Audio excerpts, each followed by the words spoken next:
ये तव्हां दोस्तों ॾिसो जेके दोस्त बार बार चवनि था त अकबर खान एतिरो हाईलाइट करे थो पियो बटो जबल मामले खे चाहे त ही हालत आहे जेके हितां जे ॻोठाणनि जी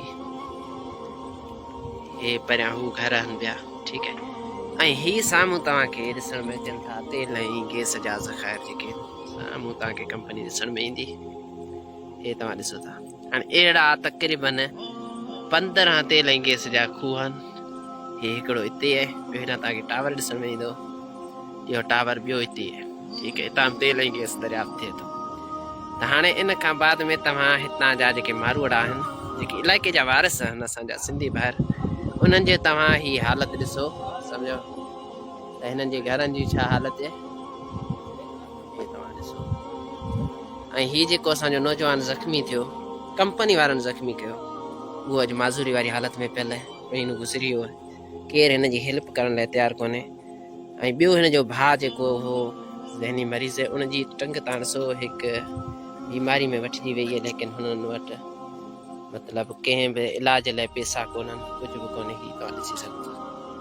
हाणे मां सिर्फ़ु सुवालु इहो थो कयां सिंध जे शऊर खां जेके इलाइक़े जा स्टेक होल्डर पाण खे चवनि था त असां वॾा इंसाफ़ परस्त हूं सभु ॻाल्हि, त उन्हनि खां मुंहिंजो इहो सुवालु आहे त ही साम्हूं तेल ऐं गैस जा ज़ख़ाइरनि ऐं ही हालत आहे असांजे हिते मारवाड़नि जी, त हिते केरु बि आवाज़ु उथारण लाइ तयारु कोन्हे। आख़िर छो? छा एतिरा असांजे सिंध नौजवान जो खून सस्तो आहे त ॿाहिरियां इदारा अचनि उहे तेल गैस बि असांजो कढनि, नौजवान बि असांजा ज़ख़्मी कनि ऐं उन्हनि खे माज़ूर बणायो सॼो हलिया वञनि, केरु हिननि खां पुछण वारो कोन्हे को। ही तव्हां हिननि जे घरनि जी हालत ॾिसो, 20 साल हितां खां 15 तेल ऐं गैस जा खूह दरियाफ़्त थियल आहिनि ऐं हिननि जी अॼु बि हालत ही आहे, तव्हां पाण ॾिसी सघो था। मां तमामु सिंध वासियुनि खे गुज़ारिश थो कयां त हे असांजी वीडियो खे वधि मां वधि शेयर कनि त जीअं ही जेको असांजो आवाज़ु आहे उहो आला इदारनि ताईं पहुचे, त आख़िर ही ज़ुल्म केसीं ताईं हलंदो, आख़िर असां ईअं लावारिस केसीं ताईं पियल रहंदासीं।